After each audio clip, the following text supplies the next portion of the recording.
Hello everybody and welcome, and this is the Midnight McBride Show, episode number 26, and this week's show is called Medical Herbalist, and the reason it's called that is because I have a lady with me, Edwina Staniforth. Hello Patrick. Hi Edwina.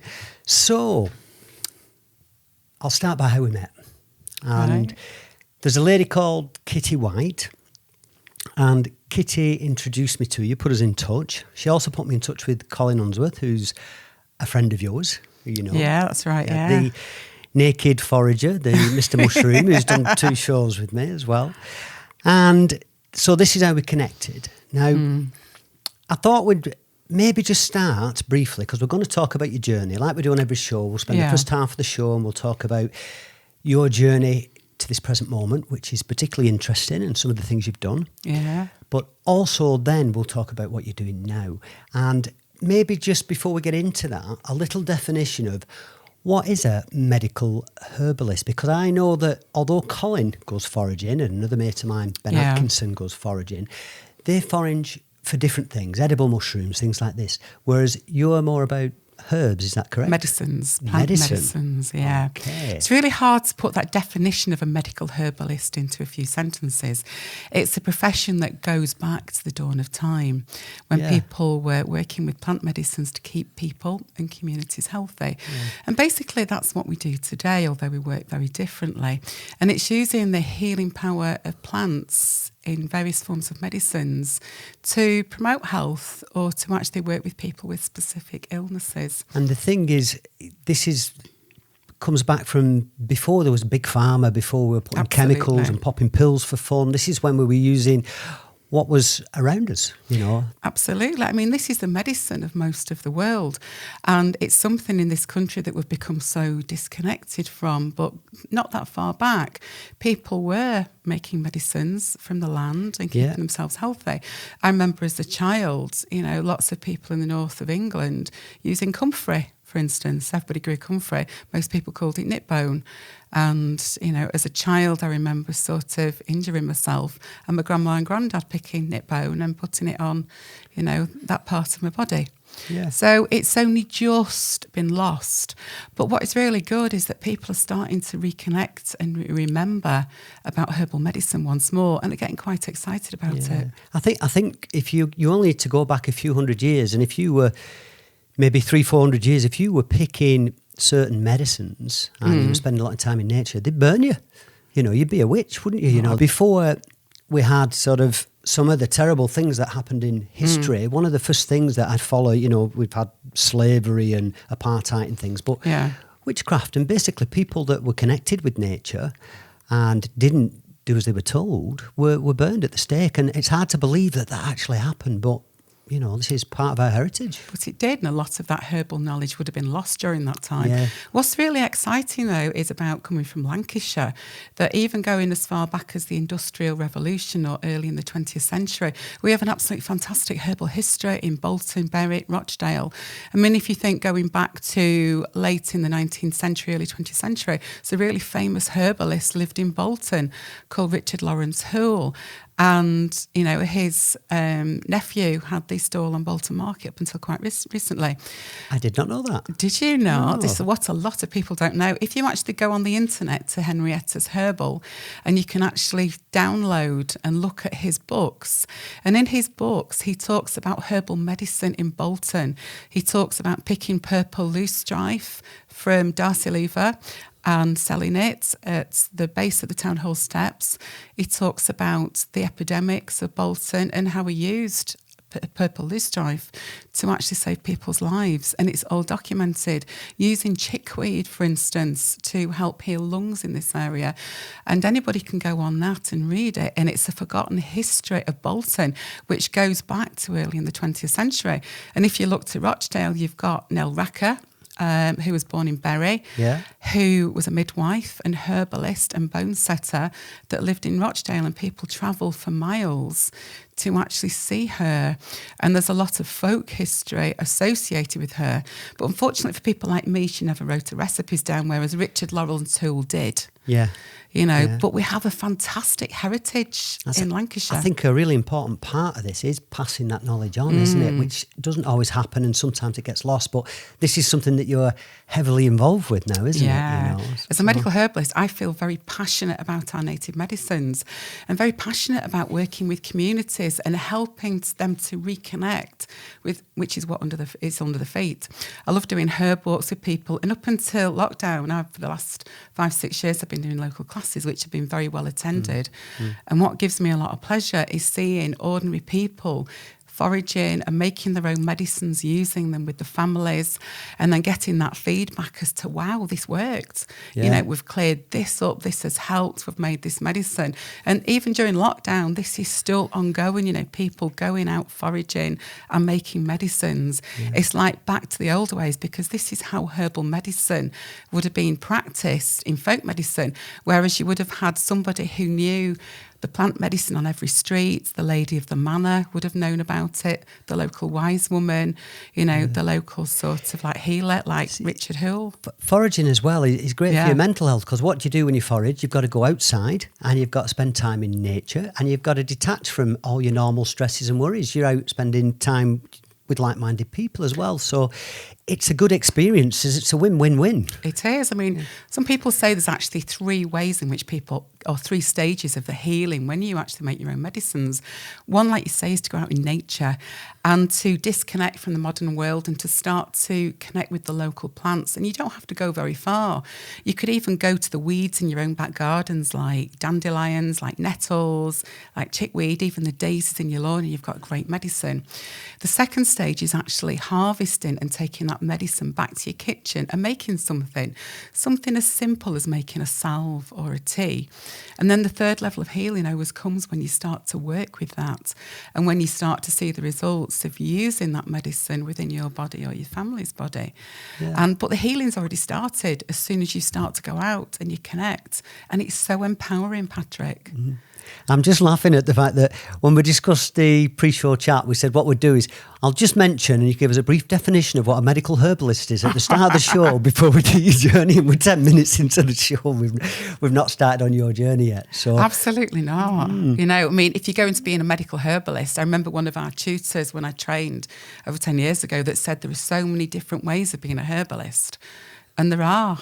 You know, I mean, I'm a consulting medical herbalist. I see patients in clinic, but I also like to make my own medicines, and I also like to connect communities to working with medicines and making their own medicines. And besides consultations, you're running workshops as well, and you're spreading that knowledge on. Absolutely, And I can see that, you know, how people are working with that knowledge. It is so empowering. And when people forage, and I'm seeing when people make the medicines, that joy that comes into their eyes, you know, when they start to connect with the land around them, because this is what our ancestors did. You know, this is hardwired into us to connect to the land and to work with the plants for healing, because they've been here. I mean, our bodies sort of have evolved to working with the plants as medicines, and it's like when our bodies remember that healing starts. I'm going to go right back to the beginning, Edwina, and we're going to start with your journey now. Right, yeah. I'm not even going to mention mugwort, is it? Mugwort. Yeah, because I know you'll just go off on one. Like, we were talking about that earlier, weren't we? I know. Yeah. So we will talk about that later, and I want to talk more about this, but I also think it's really relevant to show somebody's journey, because a lot of people do things in life, especially if they're doing something that's quite amazing, and people think, why? What brought you to this point? And that's really fascinating as well. So we're starting in 1964, and we're in Radcliffe, is that right? Well, I was actually born in Crumpsall Hospital, so the first year in Blakely, and then lived in Heaton Park till I was about 6, then we came to Radcliffe. So I've been here ever since. So, you know, it's been a herbalist in an urban or semi-urban environment, because a lot of people think when they hear I'm a herbalist, think I live in a cottage somewhere in the countryside. I don't. With a little basket. And, You know, I live in a 4-bedroom semi, sort of along in Bury and Bolton Road. Well, this is it, because when we had the pre-show chat, you talked about the fact that, you know, there's stuff growing on the side of the motorway, and it's still around us, even though you don't have to go to the lakes to find this, you know, these things. In fact, sometimes when you go to the edges, when you go to the wastelands, when you go to the hedgerows, when you go to even your own back garden or where you've not weeded, that's where you find the herbs. Yeah. You know, and people think you have to journey to the Native American rainforest and commune with shamans in North America or Africa to find medicinal plants. You don't. They're right at your feet. Just as soon as you open your door, unless you're putting weed killer down or weed in, that's where they are, and you can find them. We had an interesting conversation about this prior to starting the show, where we talked about the fact that I'd done ayahuasca, wachuma, mimosa, peyote, mushrooms, buffalo virus, basically a lot of what are used as healing plants, most of them originally from South America, shamanic plants. And you haven't done these. And the conversation went down the lines of something that I was exploring these things when you said, we've got everything here. We have. Yeah.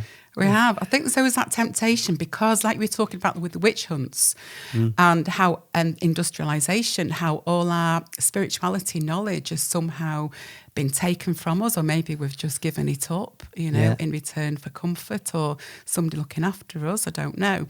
But we've become disconnected to what's here under our feet.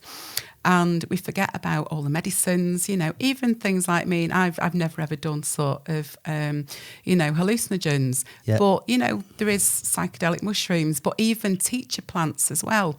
Yeah. You know, like mugwort is one of our great teacher plants that is just growing alongside the M62 and, you know, the M8666. And we're going to give mugwort its own special little segment at the end and we'll get into it, okay? Because otherwise we'll never get through your journey. Yeah. But, so, Radcliffe, you're a local lady and you're a family of 5, is that right? So yeah, brothers and sisters? I was the oldest of 5. We were very poor. You know, my dad was sort of like, was on the sick for quite a long time. And my brothers used to go out foraging.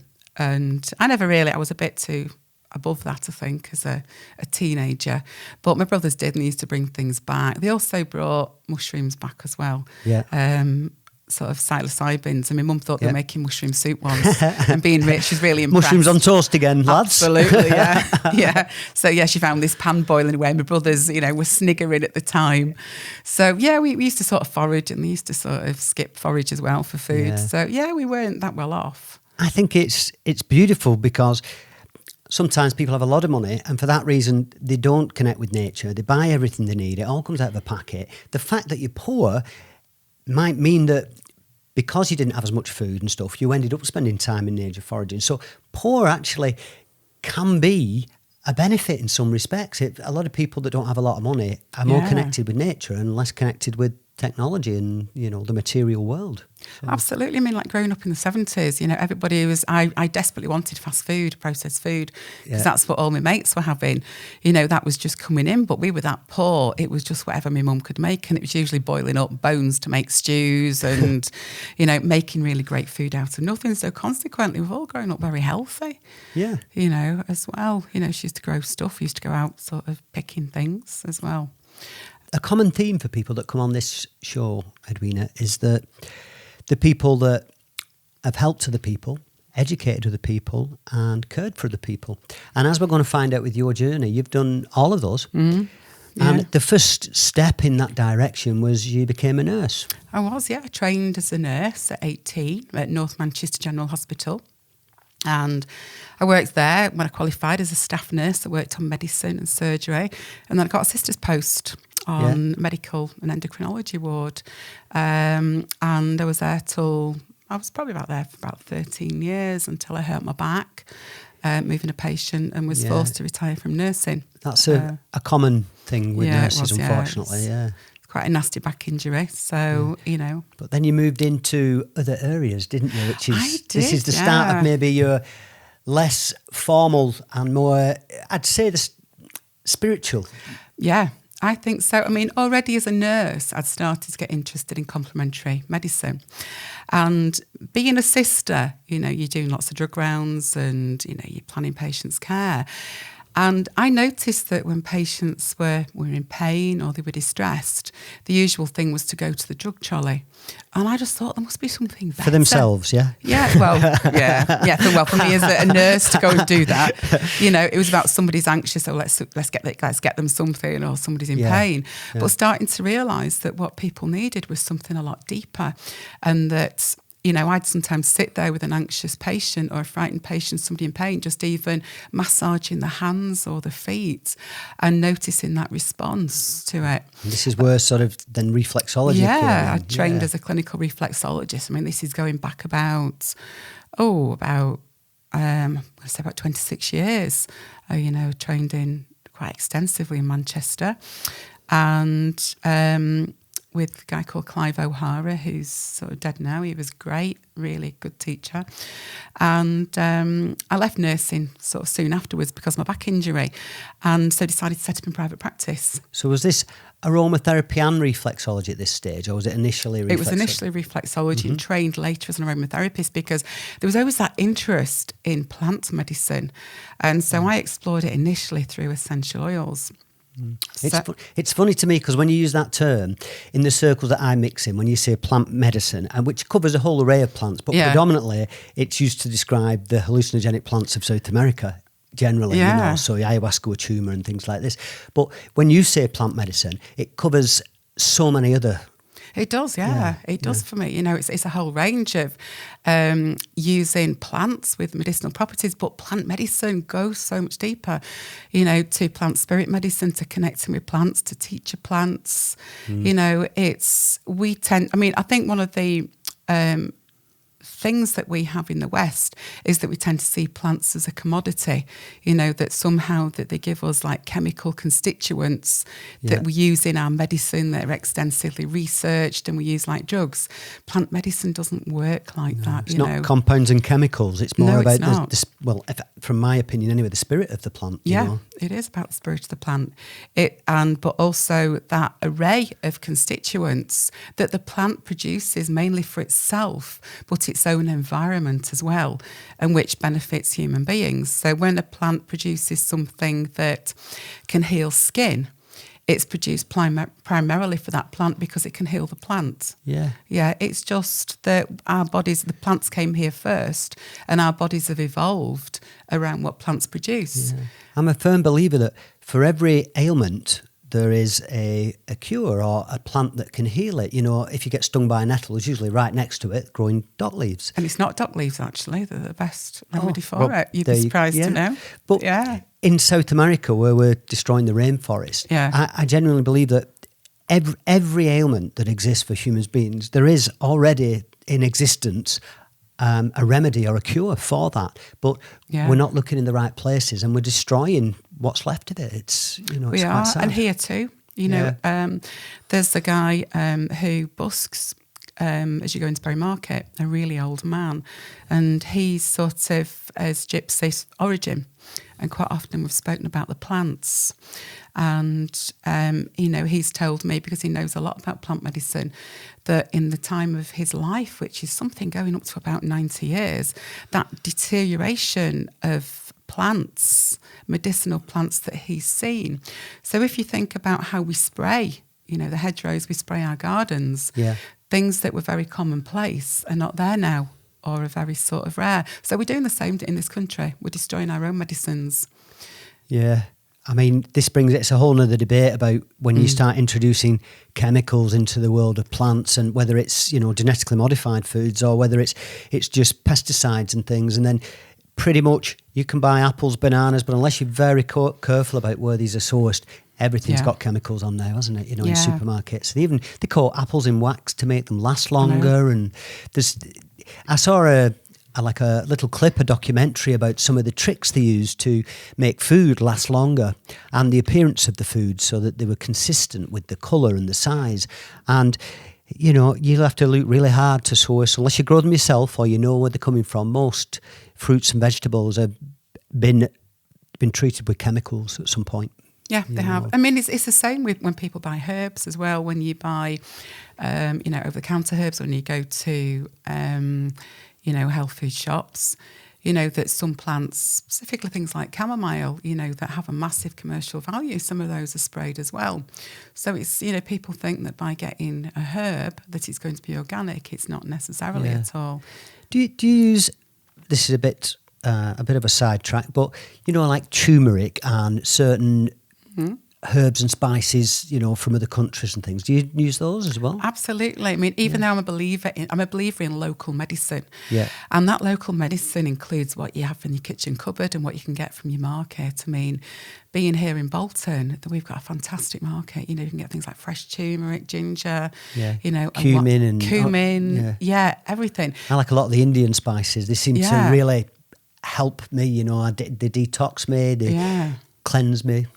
Yeah. Well, they're absolutely fantastic because, I mean, if you think, say you're going to start with a cold, and one of the great antivirals, that you can have is ginger, fresh ginger, not dried, and either juicing it or just grating it fresh, boiling it up. You can throw in it some cinnamon, you can put in some star anise, a few cloves. It's quite good because a lot of things like gingers become, you go to some place and you have a ginger shot and they become quite fashionable as well. So people are starting to look at these remedies, Yeah, I mean, these are about, it's great that we're such a multicultural country and we can get access, to these fresh herbs and spices. So I always see those as, even though they're not native, as local medicines that everybody can access. And I think it's very empowering for people to know that when they've got a cold starting, that they can go to the kitchen cupboard, or to the market, they can make a medicine which absolutely can hit a cold virus on its head, which is ginger. And also, a lot of people become ill and then they look for a cure or a remedy. Yeah. Whereas there's certain things you can take that if you take them regularly, that you're unlikely to get a cold. These preventative, very healthy herbs, medicines, etc. So there's some things that you don't take when you've already developed the symptoms. Absolutely, yeah. Well, I think there's sort of like two ways of looking at health. And one of them is keeping your body healthy. Making sure that you've got lots of nutrients, micronutrients, that you keep the microbiome in your body healthy. I mean, what a lot of people don't realise, Patrick, is that for every sort of 10 of our cells in our body, there's 90 cells which are not us, which are the microbiome, which are sort of like the bacteria, viruses, fungi, parasites. And there's only something like 1% of our genome, which is actually human. The rest is other. And it's this other that make up what it is to be human. So when we talk about me or you, it's not about me or you, it's about us. It's like your whole body's like an ecosystem, like Mother Earth. Yeah.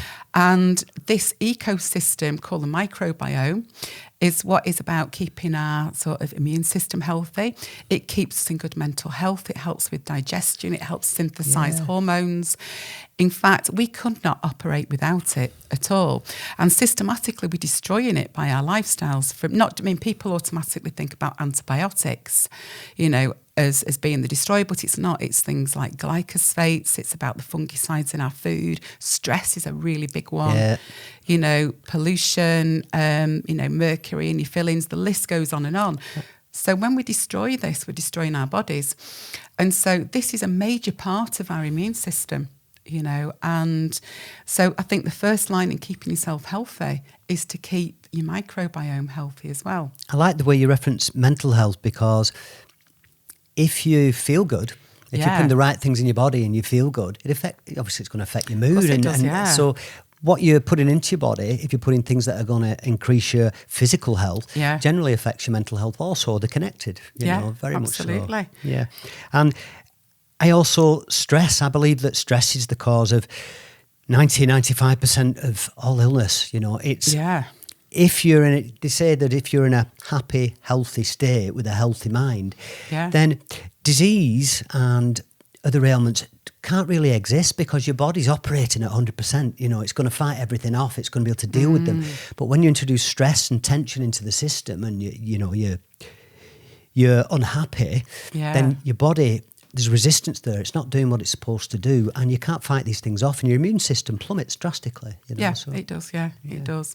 I mean, stress is major because going back to the microbiome, that is massively affected by stress. The microbiome doesn't like stress; it damages it. So when you think about at the moment, during lockdown, how stressful people have felt, that is going to be doing a lot of damage to people's body. Yeah, because there's most people I know, including myself, and certainly at the early days of the current situation, Yeah, I was depressed for a while. It affected everybody, I think, didn't it? A massive effect. So, Edwina, what I'm going to do is, as we're talking about your journey, if it's okay, if we veer off a little bit, I'm going to throw questions in as we go, because as my mind thinks, hang on a minute, what about this or whatever, I'm interested and I feel like it's relevant, and we're going to do that. So yeah, I'm very passionate, as well as mugwort, I'm very passionate about the human microbiome as well. I would never have guessed. Yeah, because to a natural health practitioner or a herbalist, that is the key that is the absolute root of a lot of ill health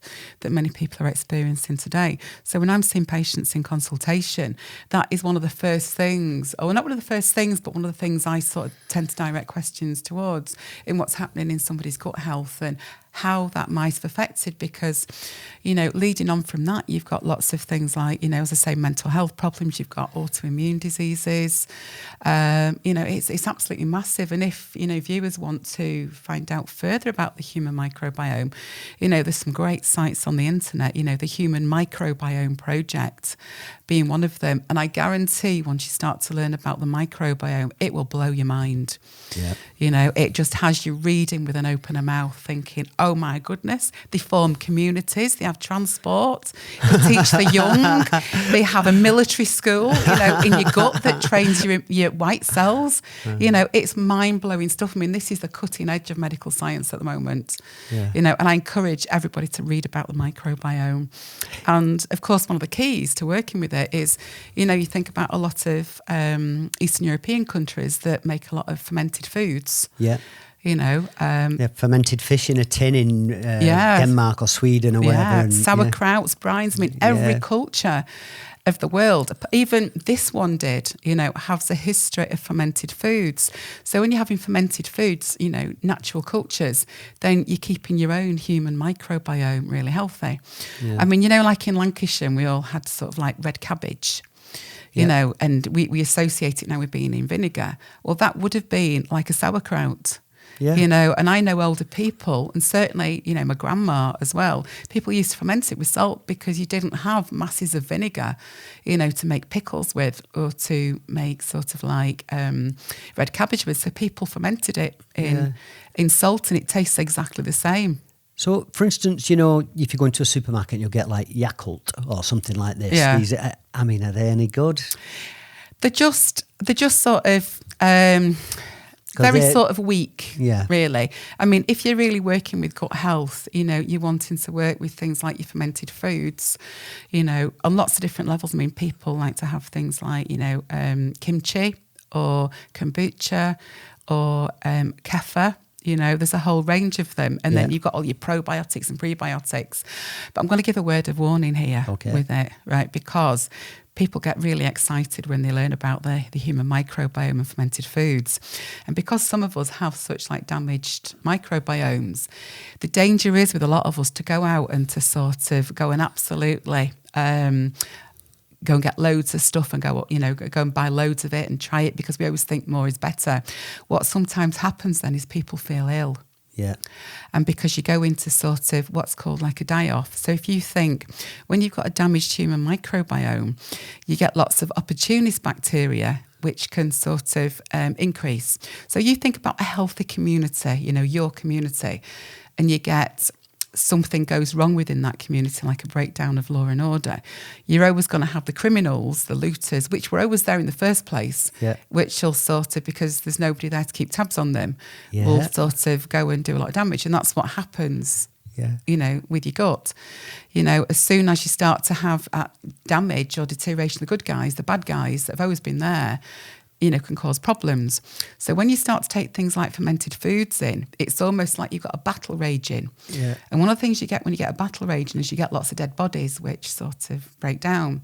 So when people who have got a damaged microbiome start to go on fermented foods, or they really sort of like go full belt with the probiotics, they can feel quite ill.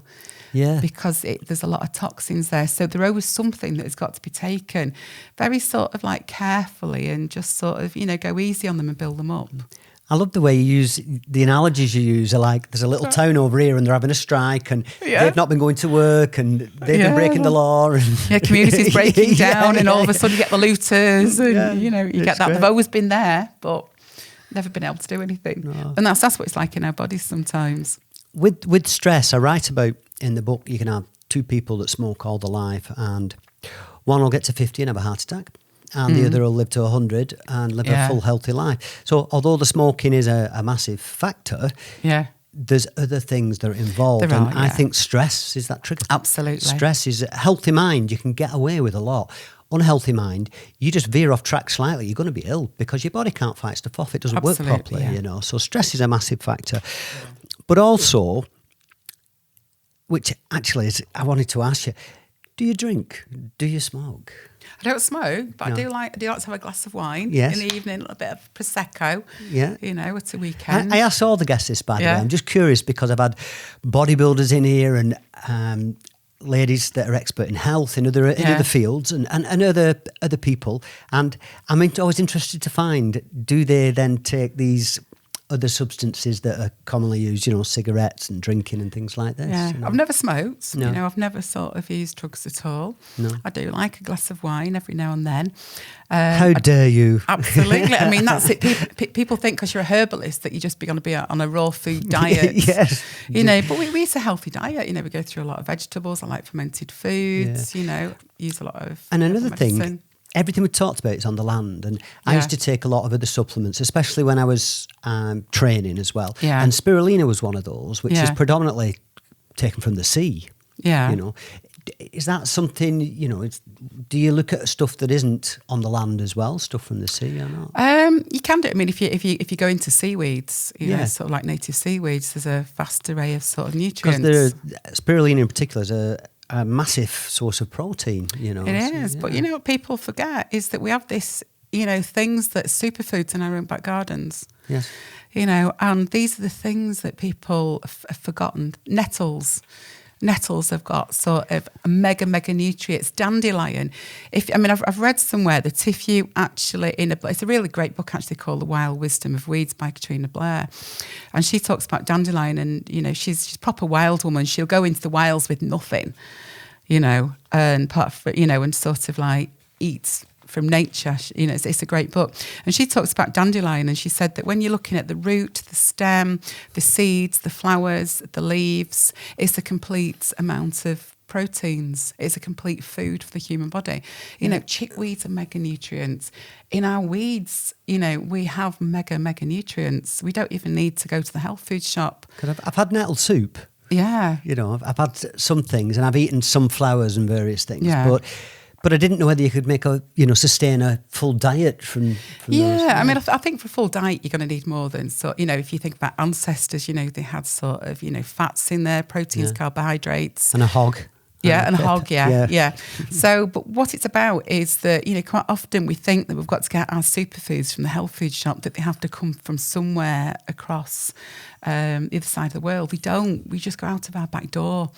You know, nettles are free. Nettles are everywhere.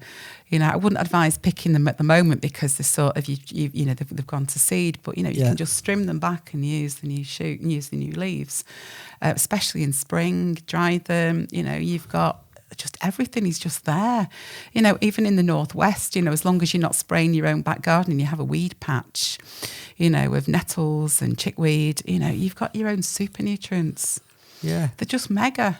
You know, as well as, you know, you can ask any forager as well, apart from sort of acting medicinally, they have a massive food use.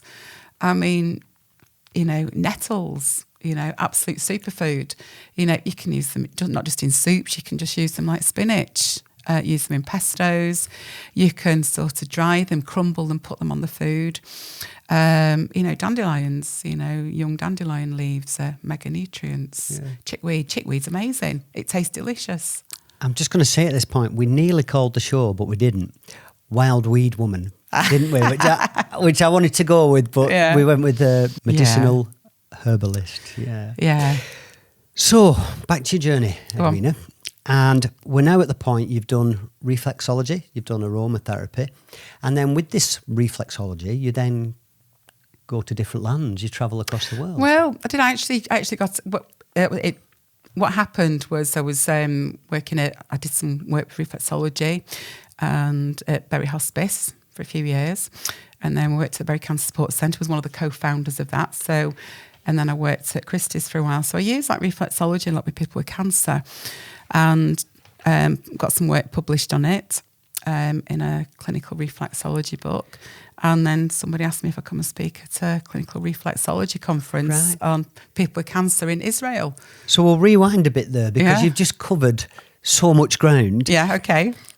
You co-founded Bury Cancer Support Centre. Yeah, that was going back about must be about 16, probably even longer than that, 16 years ago, and was working at Bury Hospice as a volunteer reflexologist. Did you know people that had cancer, or have you been affected by cancer as the reason? No, it was my next door neighbour. Right. She's not with us, sadly. She was only in her 40s, and she was diagnosed as having cancer. Yeah. And they were told, her and her husband had gone to Christie's and was told there was nothing more they could do. Yeah. And so they didn't know where to go. They wandered around the Trafford Centre because they didn't know where to go or who to talk to. And, working in the community as a reflexologist, I was hearing the same stories from people, that people were having a cancer diagnosis, that had nobody to talk to, that had nowhere to go to. Yeah. And yes, there was Bury Hospice, but that wasn't meeting that need of people who were not at that stage of needing palliative care. And it was just becoming increasingly obvious that there was something that needed to be done in our area. And I waited for a few years for somebody else to do it, and then realised that nobody else was going to open one. And so, I started looking at other centres around the country to see what other people were doing, and was quite inspired by some of the community-based ones that ordinary people had opened as opposed to a local authority. And so got together with a few people that I knew. Lynn Marland, who still works at Bury Cancer Support Centre, was one of them, and Elaine Speakman, who's sadly not with us. And we got together. We got a really small lottery grant, and somebody gave us a few thousand in a legacy. And we went to a local church hall. We got some equipment. We called ourselves Bury Cancer Support Centre. We had everything in a cupboard, which we loaded and unloaded sort of once a week. We invited the mayor to open it. Yeah. And we just opened ourselves as a cancer drop-in centre, providing someone to talk to, complementary therapies, advice. I mean, bear in mind, there was some of us ex-nurses. Yeah. And this went on from strength to strength over the years. I mean, I sort of managed it from this church hall for about 2-3 years, and then other people took over and actually took it to the next level. I mean, what we have in Bury now is it's got its own sort of functional building, which is really beautiful. It's massively supported by the community, and it's open about 3 or 4 days a week. They've done absolutely amazing things, and even though I don't work there anymore, I sort of keep in touch with people who work there, and it is done amazing things within the community, and accepting people from those surrounding areas as well. It's an amazing place. And you got nominated for Bury Woman of the Year. Yeah, I did. Yeah, that's very nice to get that kind of appreciation, that accolade. Yeah, it was a great do at the town hall. I mean, I was quite relieved actually I wasn't voted as Bury Woman of the Year, because that would have been quite a commitment. But for me, it was just an absolute honour, that I was nominated. It seems such a long time ago, but great honour, and it sort of, gave us a bit of increased our profile of the Cancer Support Centre. So in the pre-show chat, Edwina, you also talked about Christie's briefly. Yeah. And I've had a lot of experience with Christie's. My mother had cancer. She's doing very well now. Yeah. But I was very impressed with Christie's. It was, it's an amazing place, if you're lucky enough to go there, and either yourself or somebody or your family has cancer, the treatment, the advice, the care, the centre that you go to talk to people, it is a pretty special place, isn't it? Yeah, it's amazing. And you were working there, weren't you? I was deputy clinical lead for complementary therapies there. I mean, that's a big title. It is, it is. Deputy clinical leader for complementary therapies. That's right. Wow. Yeah. I mean, this is going back to it must be about 15 years ago. And, it was great to actually work there because I had my own areas to work in, which was the critical care unit and chemo suite and, the adult leukemia unit. I think it's changed that name now. And it was such an amazing privilege to work there with a great team of people, working with complementary therapies, right at the sort of, the cutting edge of, people who were just so sick, but also just so desperately needing, something like this. It was, for me, it was just an amazing time, an amazing thing to do. So did you do reflexology there as well? I did, yeah. I did reflexology. We did massage, aromatherapy. I was an aromatherapist on the leukemia unit and critical care unit.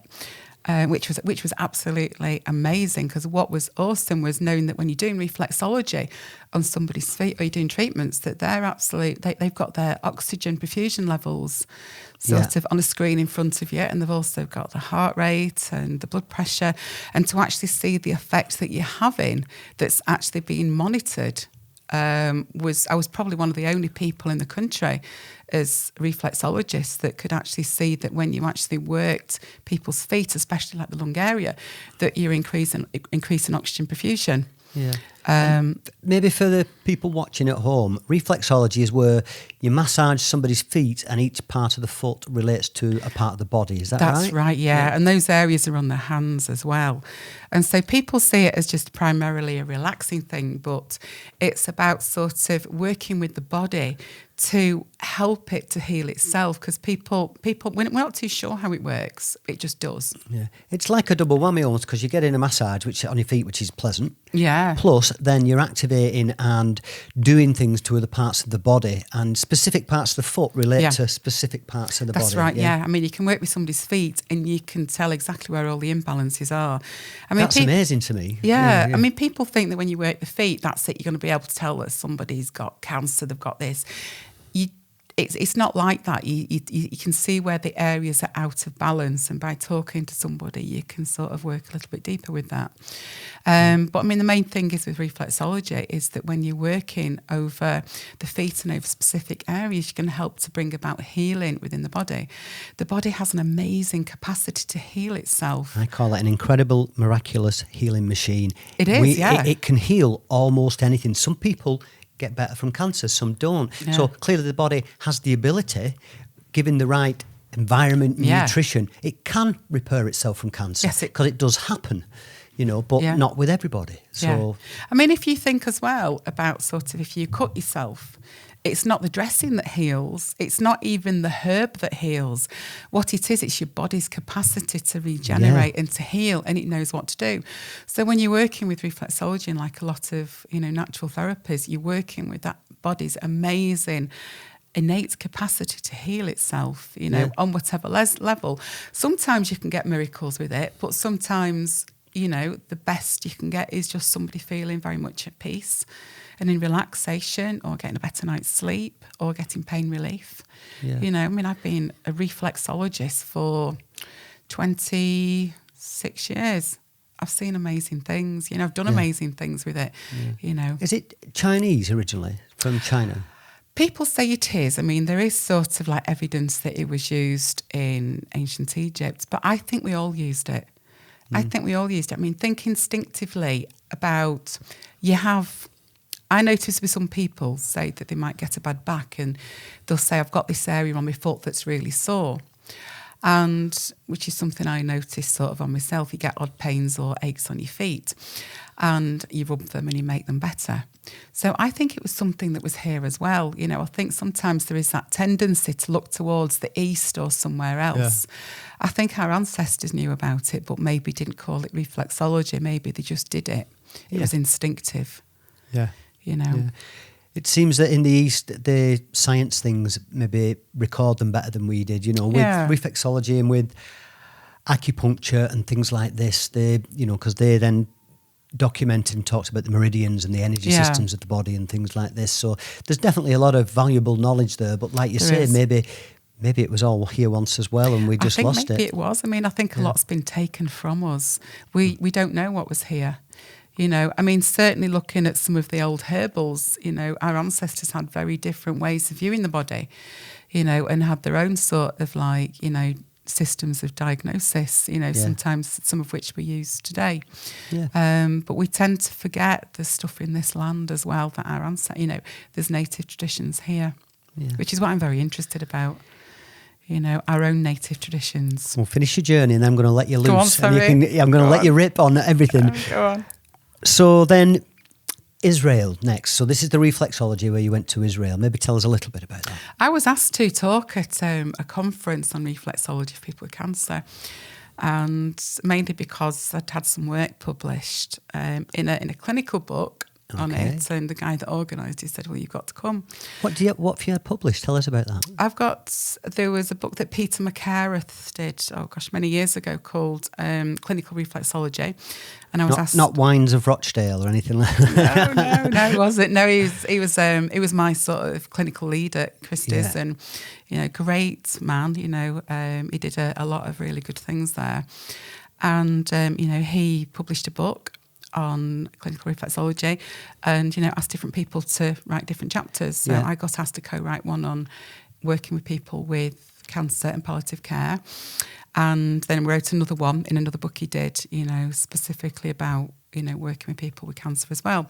So the guy that was organising the conference said, can you come over and, you know, do something? And it was great because there was, you know, quite big names in reflexology at the time that had gone over there. And it was very nerve-wracking to do a talk, particularly in a foreign country, knowing that it was an international conference, that people had headphones on with translators. Whoa, it's like being in the, you know, European Union and being at one of these, you know, in Brussels. Yeah, I was only there for a few days, you know, because with having sort of like young children, I went back, but I managed to get to Jerusalem for the day, and that was an amazing place. And I'd love to go. I've not been. I'd love to go. It was awesome.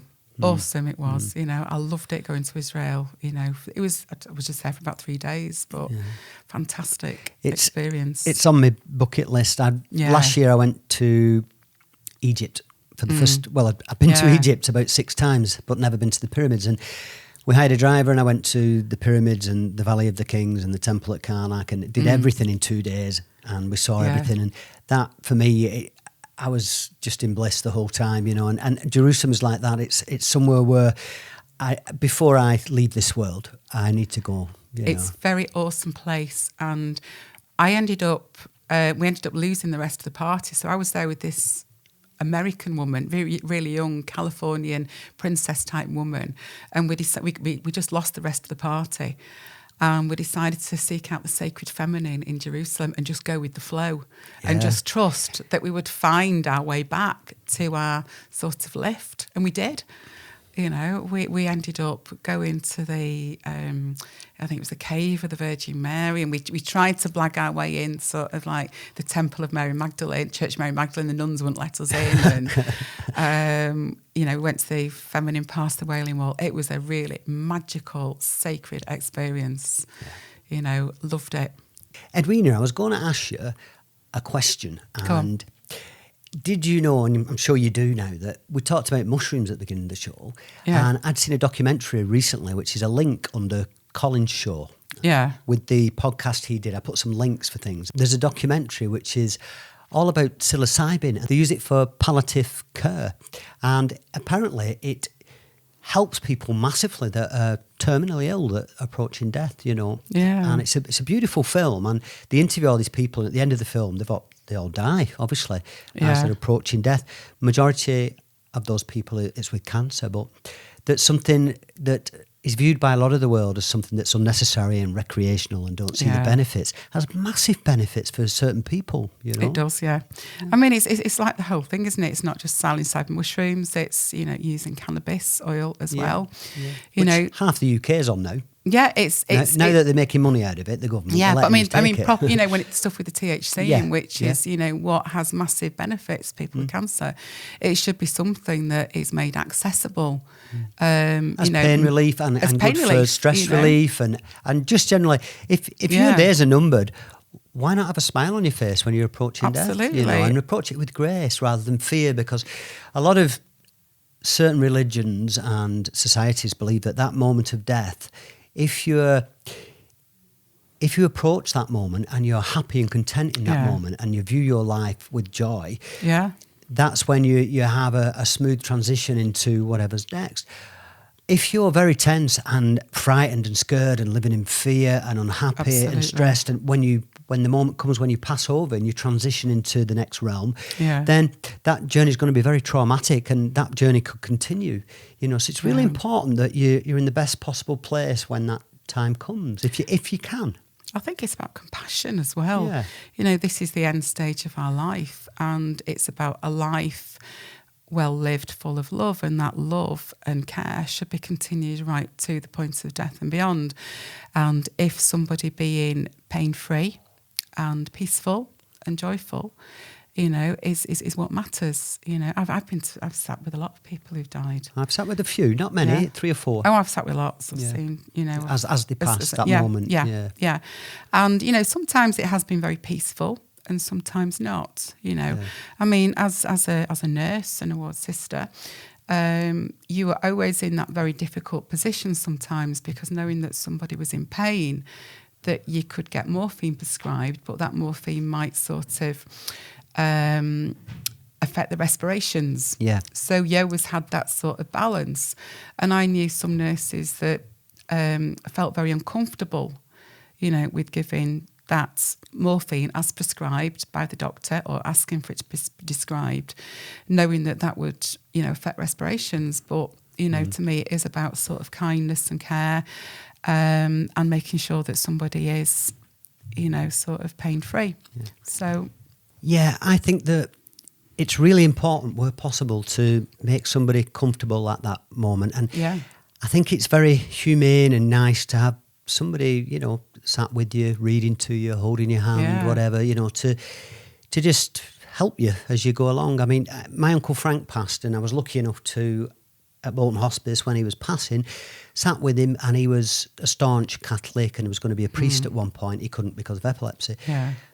And I'm not a Catholic. I was brought up a Catholic, but I'm a Buddhist, and I don't necessarily believe those things. But I knew what would make him happy, and I read the Bible, and for several hours, and I was there for a few nights on the bounce. Anyway, I got halfway through the Bible, and I still remember where I was up to in the Bible when he passed. But I feel that quite honoured to have spent that time with him, and I didn't see it as, I saw it as a beautiful thing, very melancholy but a beautiful moment, and I shared it with him, and I know he's looking down on me now and probably telling me off for taking my clothes off last week when we shot the podcast.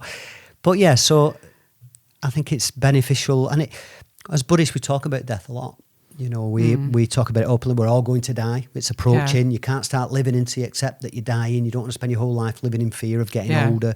So you just embrace this moment and try and experience joy and bliss. That's all we've got, isn't it? Absolutely. I mean, I'm a pagan, so life and death is just part of that cycle of life. It's not something which we should sort of try and hide from. It is there as a fact of life, and our ancestors saw it, even going back to the Victorians, as part of that natural cycle of life. It's just in our youth culture we don't like it and we feel very uncomfortable with it. But going back to what you were saying, there is that sacredness in death, in being with somebody and supporting a peaceful, blissful death. However you do that. I mean, I've sat in those rooms. I've done reflexology and aromatherapy with people at the end of life, and noticing how when you work with somebody, you're creating almost like a temple-like atmosphere in that room. You're working with somebody, using complementary therapies with somebody who is at the end of life. You can feel their breathing calm, the body calm, that relaxation as they enter a deeper sense of peace. And then you see that knock-on effect with the relatives and everybody else in that room as well, that you enter that a peaceful state. It's hard to put into words. It's sacred. It's divine. And that helps everybody cope, because when somebody dies, it's not just about that person who dies. It's about loved ones. It's about family, and the whole sort of grief and bereavement process as well. What we will touch on later when I let you go full tilt and we talk about We've just got onto plants, have we? No, we've not even got onto plants, and we're going to talk about. You mentioned you're a pagan there, about drumming with the full moon and other such things as well. But we'll get to that. Yeah. So this is the point in your journey where you then begin and train as a medical herbalist. That's right, yeah. I've been working with plant medicine for quite a number of years, making, as my kids were growing up, I was making salves and creams and, you know, using herbal medicine a lot, and decided that I really wanted to do that professionally. And so you've got a degree in this now, haven't you? I have, yeah. Yes. I went to Central Lancashire University and did a 3-year herbal medicine degree. I've got a degree in it. I'm a member of the National Institute of Medical Herbalists. Yes. Yeah. Yes. And, you know, it was amazing to do that, to actually formalise things I've been doing for years anyway, and learn how to treat patients, and how then to do it professionally. You've got the kudos then as well. You've got the letters after your name, and you're recognised rather than be just a wild, weedy woman. Yeah. You're recognised then, and you know, you then can practice it and various other things. I mean, that's it. I mean, I'm a consulting medical herbalist. I've got a clinic in Bolton at St George's Multitherapy Centre. So I see patients in consultation. And where's your place in Bolton again? St George's Multitherapy Centre. Which is where? It's on St George's Street. Right, so not St George's Road then, St George's Street. I think it's St George's Road, actually, yeah. Okay, right, bottom of Old Charlie New, where they meet, is it? Yeah, around there somewhere, yeah. Okay. So it's in the centre, so I've got my clinic there. Yeah. And see lots of patients for consultations. So when you work as a medical herbalist, you're doing quite an in-depth consultation. And then you're trying to work with the root causes of illness, you're working holistically, and you're going away, you're formulating a prescription, and then you're dispensing that prescription for people, and you're looking at things like, you know, dietary advice, lifestyle advice. And, you know, I love to see how the plants work with people, how they help people, and they do. Yeah. You know? Well, still with part of your journey, how this is relevant before we're going to talk about the workshops you run now, and if somebody wants to get in touch with you and talk about specific plants, and we're going to talk about drumming, and we're going to throw lots of things. But in your journey, did you qualify before or after you got involved with the anti-fracking? I qualified first, so I'd been practicing a few years. Got you. And yeah, that sort of came afterwards.